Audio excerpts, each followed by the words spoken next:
जय हिंद बच्चा लोग, गणित निकाल लीजिए।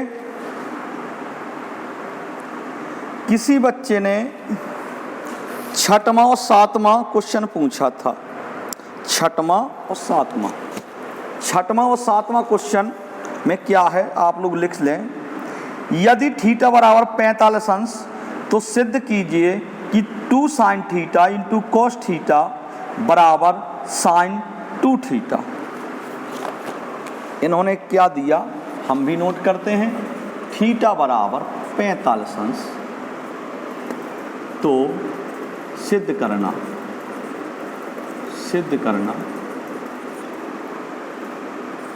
2 sin theta into cos theta बराबर sin 2 थीटा, ऐसा सिद्ध करना है। ये दिखाना है कि ये दोनों आपस में बराबर हैं। थीटा बराबर 45 अंश तो सिद्ध के कीजिए कि जे और जे आपस में बराबर होंगे। थीटा बराबर कितना दिया 45, इसकी जगह 45 लिख दीजिए। 2 गुणे साइन 45 इंटू गुणा मतलब cos 45 बराबर साइन 2 गुणे थीटा की जगह क्या लिख देंगे 45। समझ में आ गया। 2 गुणे साइन 45 का मान आप जानते हैं 1/√2। इसी तरह से cos 45 का मान 1/√2 बराबर ये क्या आ गया साइन 90। 45 दूनी 90, इस तरफ 90 चलो। 2 गुणे 1 का गुणा कराइए 1, √2 का गुणा हो जाएगा, रूट गायब हो जाएगा, 2 भर आ जाएगा बराबर साइन 45 का वो इस तरफ कितना है साइन 90। साइन 90 का मान कितना होता है 1, 2 से 2 गया, इस तरफ कितना आया 1, इस तरफ भी कितना आया 1। LHS बराबर RHS अतः 2 sin theta into cos theta बराबर sin 2 थीटा इति सिद्धम लिख लीजिए। समझ में आ गया, उतार लीजिए।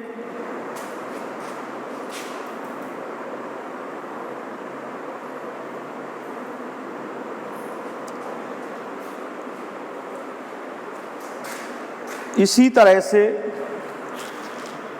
बच्चा लोग लाइट जा चुकी है, अंधेरा आपको भी व्हाइट बोर्ड में दिख रहा होगा। अब चूंकि क्लास अधूरी नहीं छोड़ सकता इसलिए अंधेरे में भी समझिएगा। आपको दिख रहा है, मैंने अभी वीडियो क्वालिटी देखी तो हल्का हल्का दिख रहा है तो, लेकिन अंधेरा तो बिल्कुल काफ़ी ज़्यादा दिख रहा है।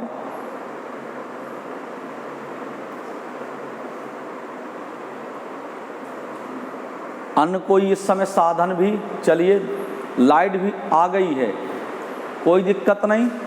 अब आपका सवाल सॉल्व हो रहा। अगला क्वेश्चन 7वां मुझसे पूछा था किसी बच्चे ने। कोसेक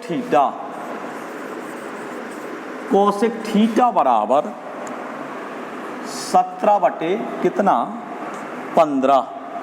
भैया ये त्रिभुज का तो सिद्ध कीजिए। सिद्ध करना है कि सेक कोसेक थीटा नहीं दे रहा, कोसेक ए दे रहा। कोसेक ए बराबर 17 बटे 15। यदि कोसेक ए बराबर 17 बटे 15 तो सिद्ध कीजिए। सिद्ध क्या करना है, सिद्ध कीजिए कि सेक ए बराबर 17 बटे 8 सिद्ध करना। क्या भाई ग्रेट मूर्ति पहले सवाल नहीं लगाए क्या?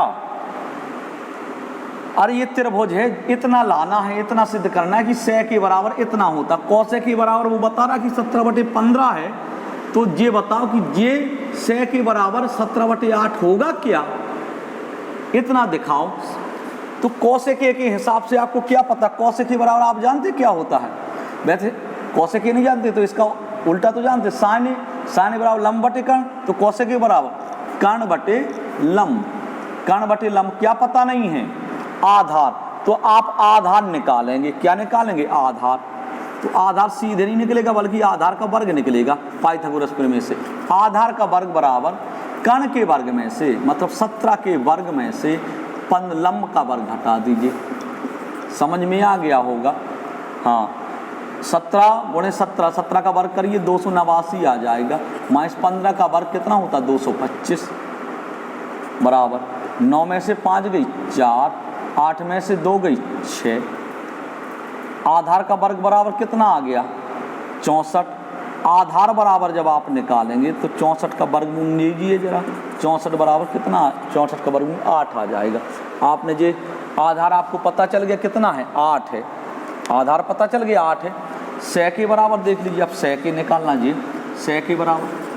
अच्छा 100 के बराबर आपने क्या पढ़ा है कर्ण बटे आधार, क्या पढ़ा है कर्ण बटे आधार।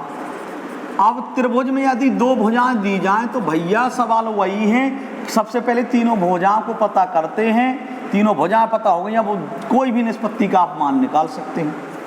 100 के पूछा 100 के बराबर कर्ण, कर्ण कितना है आपका जी है 17 दिया है। आधार कितना है अभी अभी निकालते जा रहे 8, इति सिद्ध हो गया सिद्ध।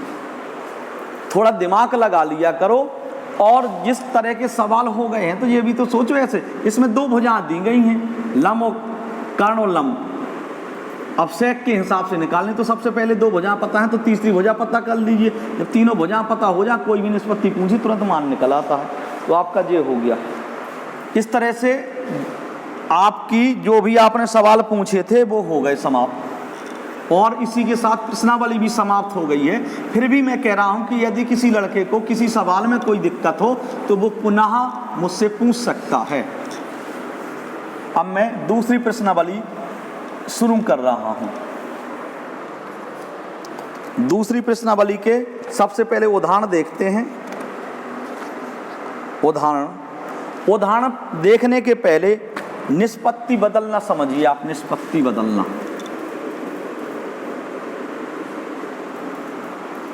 निष्पत्ति बदलना देखो, मैं वैसे आपको ये सब चीज़ें बहुत पहले समझा चुका हूं, चलिए मैं रिवीजन के लिए दोबारा समझाए दे रहा हूं। रिवीजन के लिए दोबारा समझाए दे रहा हूं। ये आपका चतुर्थांश होता है, प्रथम चतुर्थांश। ये कौन सा चतुर्थांश है? फर्स्ट चतुर्थांश। ये आपका सेकंड चतुर्थांश होता है। ये आपका थर्ड चतुर्थांश है, मतलब तीसरा चतुर्थांश। और ये आपका चौथा चतुर्थांश है, फोर्थ चतुर्थांश। ये आपके चतुर्थांश हो गए। पहले की सीमा जान लीजिए 0 से 90 तक, दूसरी की सीमा 90 से 180 अंश तक। मतलब 0 से 90 अंश के जो कोण पड़ेंगे आपको वो पहले चतुर्थांश में पड़ेंगे। 90 से लेकर 180 अंश के बीच के जो कोण होंगे वो आपके दूसरे चतुर्थांश में पड़ेंगे। तीसरा जो चतुर्थांश है 180 अंश से 270 अंश तक के जो कोण होंगे वो किस चतुर्थांश में पड़ेंगे? तीसरे में। और 270 से लेकर 360 अंश तक के जो कोण पड़ेंगे वो आपके चौथे चतुर्थांश में पड़ेंगे। तो आप इतना जाने, मतलब 270 से लेकर 360 अंश के बीच का जो कोण पड़ेगा वो चौथे चतुर्थांश में आएगा। पहले में सभी धनात्मक होते हैं, all positive, all positive, POSI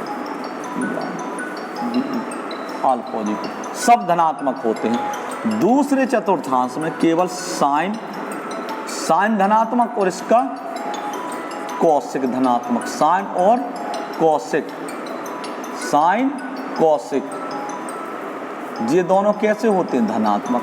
और बाकी सब कैसे होते हैं? बाकी सब ऋणात्मक होते हैं। तीसरे में कौन कौन धनात्मक होते हैं?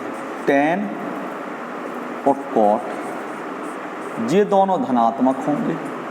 और बाकी सब कैसे होंगे? बाकी सब ऋणात्मक।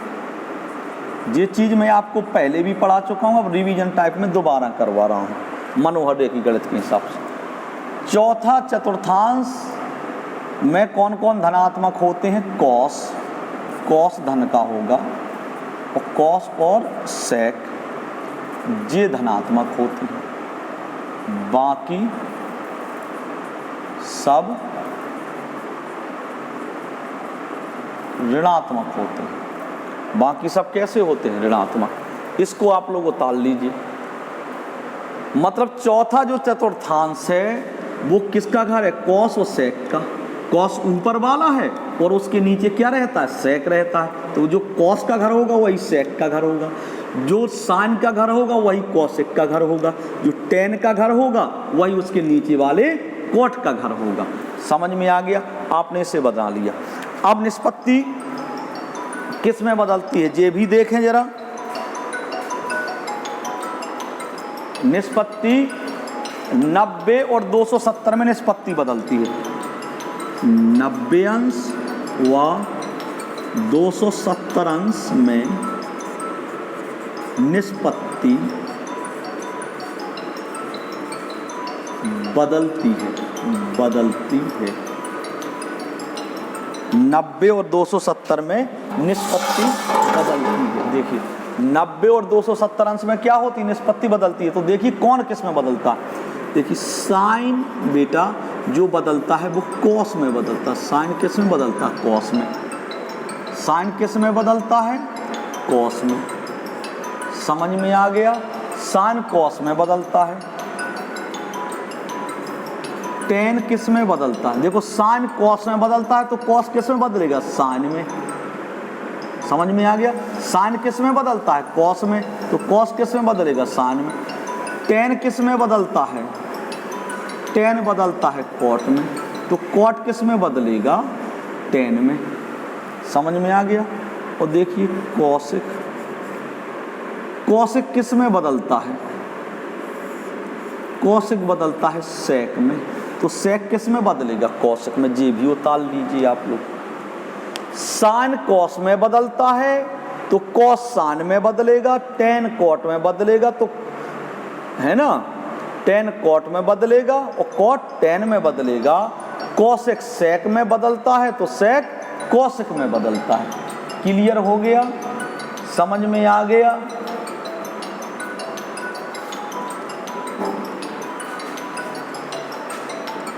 आपको अब आप उतार लीजिए।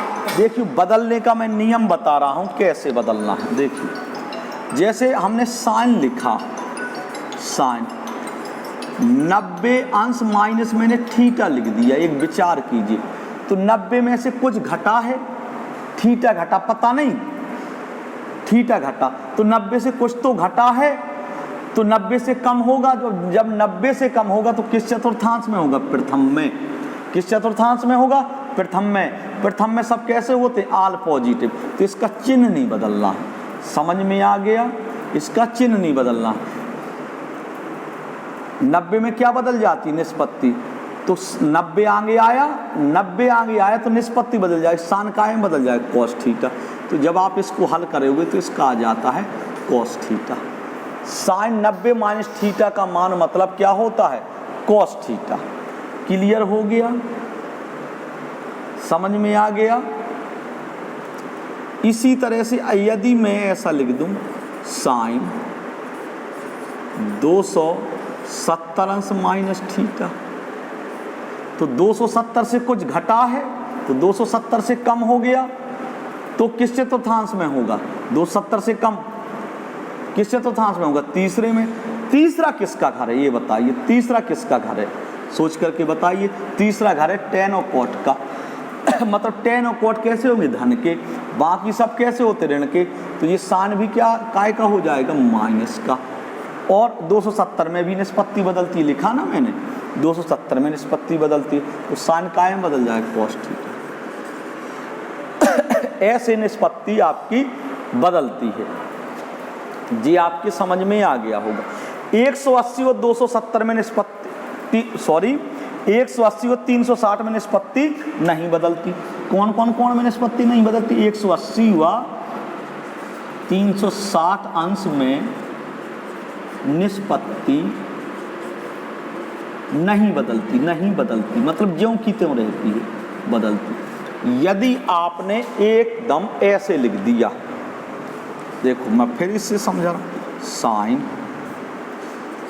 180 अंश प्लस थीटा, 180 में कुछ जुड़ा है कुछ जुड़ा तो 180 अंश से ज़्यादा हो गया, और यदि 180 अंश से ज़्यादा हो गया तो किस चतुर्थांश में आ जाएगा? तीसरे में। तीसरे में केवल tan और cot धनात्मक होते, बाकी सब कैसे होते? ऋणात्मक। तो ये भी सान काय का हो जाएगा? माइनस का। 180 में निष्पत्ति नहीं बदलती, आगे 180 लिखा ना, आगे देख लेते हैं और पीछे का कोण उतार देते हैं। 180 में निष्पत्ति तो नहीं बदलेगी, तो सान का सान ही रहेगा, सान लिख देंगे, और थीटा का थीटा उतार लेते हैं। क्लियर हो गया? पीछे का कोण उतार लेते हैं, मतलब जो दिया है। क्लियर है? तो ये आपके समझ में आ गया होगा।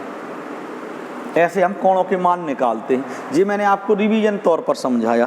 चलिए अब मैं इस प्रश्न बलि के उदाहरण बताता हूँ आपको। मैं ये इतना मिटा दूँ जो मैंने लिखा है।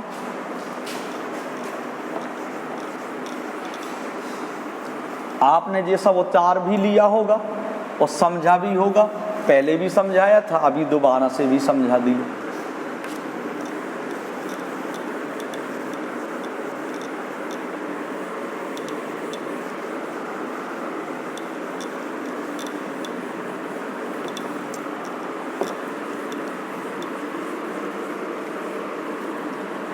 हाँ, उदाहरण निकाल लीजिए।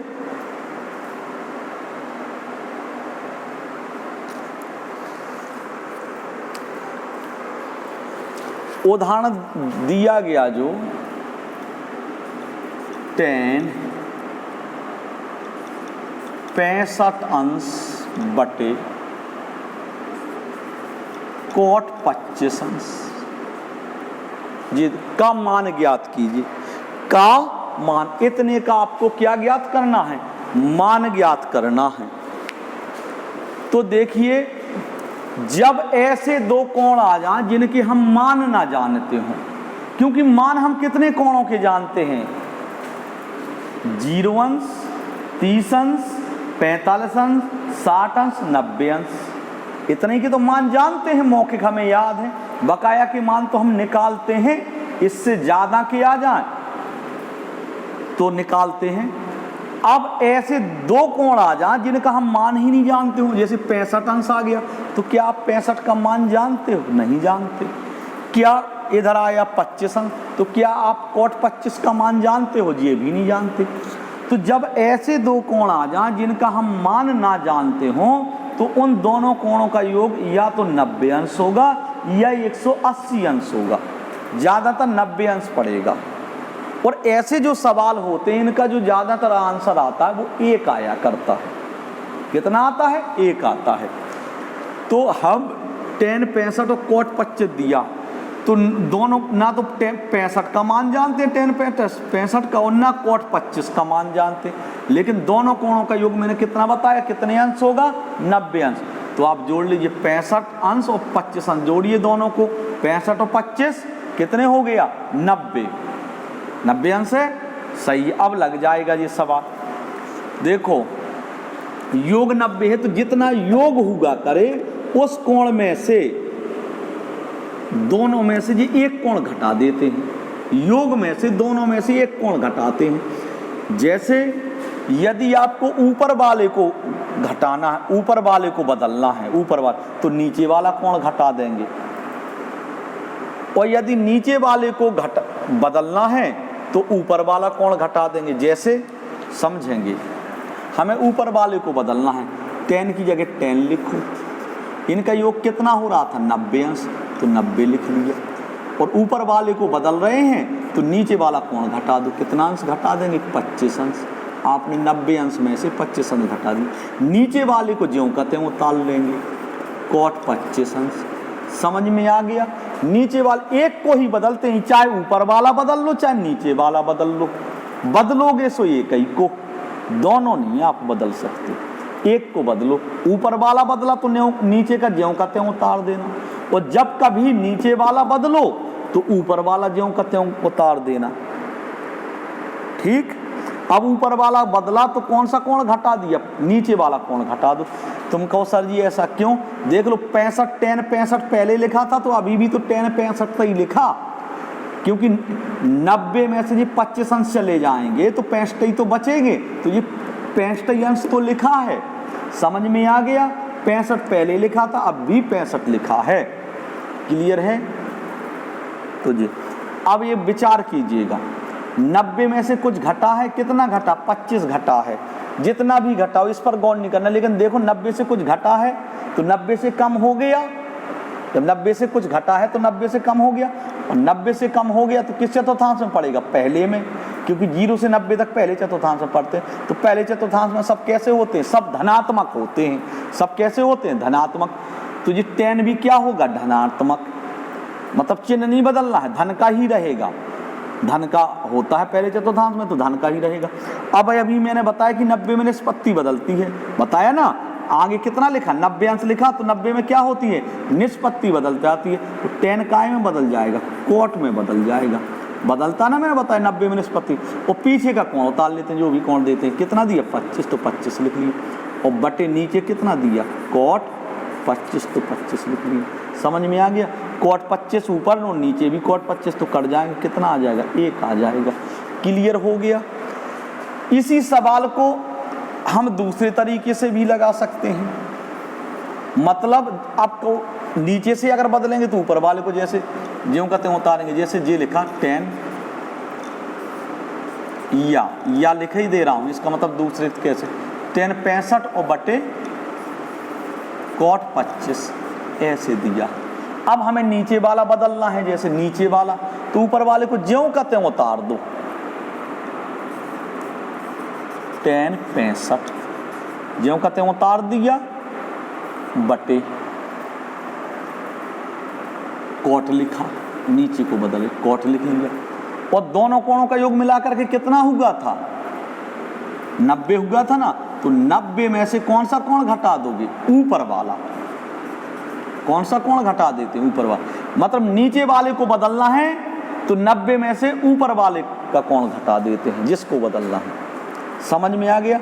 यदि ऊपर वाला बदलेंगे तो 90 में से नीचे वाला कोण घटा देंगे, और यदि नीचे वाला बदलेंगे तो 90 में से ऊपर वाला कोण घटा देते हैं। चलिए जी, हो 10 का 10 लिख लिया। 10 65 अंश बटे 90 से कुछ घटा है, इतना भर देख लो। हाँ घटा, तो 90 से कम हो गया।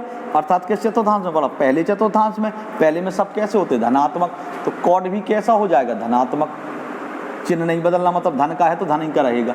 अब देखो 90 में क्या निष्पत्ति बदलती? जी हाँ, निष्पत्ति बदलती है। कोट काय में बदल जाएगा? 10 में 10। और यहाँ क्या लिख लेंगे? 65 अंश। बात का कोण उतार लेते हैं। 10 65 10 65 कट जाएंगे तो भी आंसर 1 ही आएगा। क्लियर है? तो समझ में आ गया। और एग्जाम्पल नंबर आपका 1 हो गया। इसको मैं मिटा रहा हूं। अब मैं एग्जाम्पल नंबर आपको 2 बता रहा हूं।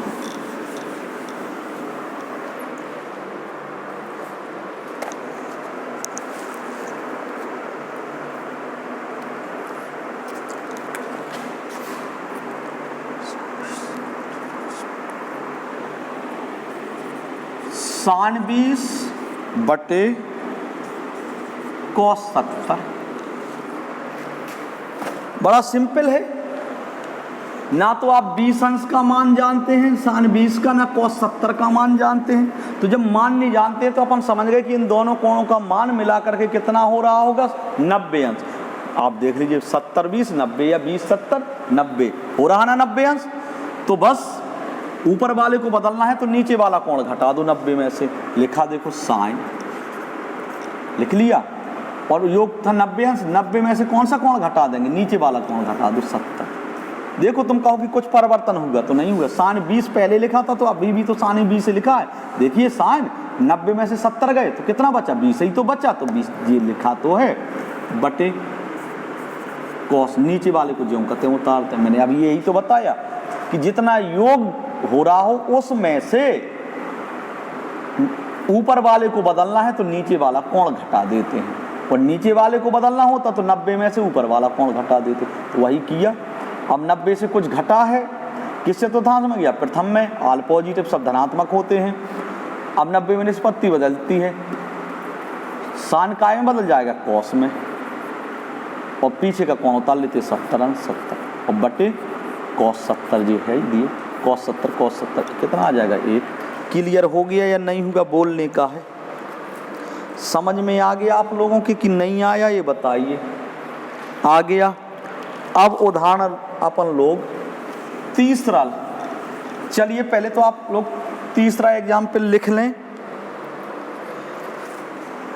कॉट 85 अंश प्लस कॉस 75 अंश को 0 अंश और 45 अंश के बीच के कोणों के अनुपात में व्यक्त कीजिए। कोणों के अनुपात में व्यक्त करना है, मतलब कितना लिख रहे हैं, कॉट 85 अंश प्लस कॉस 75 अंश को, इस वाले को किस कोणों के अनुपात में बदलना हो, मतलब इस कोण का मान आपका 0 से लेकर के 45 अंश के बीच में पड़ना चाहिए। 0 अंश से 45 अंश के बीच। अभी तो इसका मान बहुत ज़्यादा 85 अंश और 75, इन दोनों कोणों का मान जो आए वो 45 और किसके बीच में आ जाए, 0 अंश से लेकर के 45 अंश के बीच जो भी आ जाए वो चलेगा, लेकिन 45 से ऊपर नहीं चलेगा, 0 से कम होता नहीं है तो कम नहीं चलेगा। समझ में आ गया। इन दोनों कोणों का मान 85 और 75 नहीं चलेगा, कितना चलेगा, 0 से लेकर के 45 अंश के बीच कुछ भी हो तो वो मान चलेगा। तो चलिए हम इसको देखिए लिखते हैं, क्योंकि हमें अन्य कोणों में बदलना है। तो देखो कॉट लिखा, कॉट। अब हम निष्पत्ति किस में बदलना सीखे, 90 270 में। तो 90 में से देखते हैं, 90 में से आप कितना घटा देंगे, 5 अंश। 85 लिखा तो 90 में से 5 चले जाएंगे तो अभी भी तो 85 ही लिखा है। देखो 85 अंश पहले लिखा था, अभी भी 85 अंश लिखा। समझ में आया कि नहीं आया। 85 अंश पहले लिखा था, अब भी 85 अंश लिखा है, तो कोई परिवर्तन नहीं होगा। प्लस कॉस 90 अंश में से आप कितना घटाओगे, 15 अंश। तो 75 लिखा था, अभी भी तो 75 लिखा है।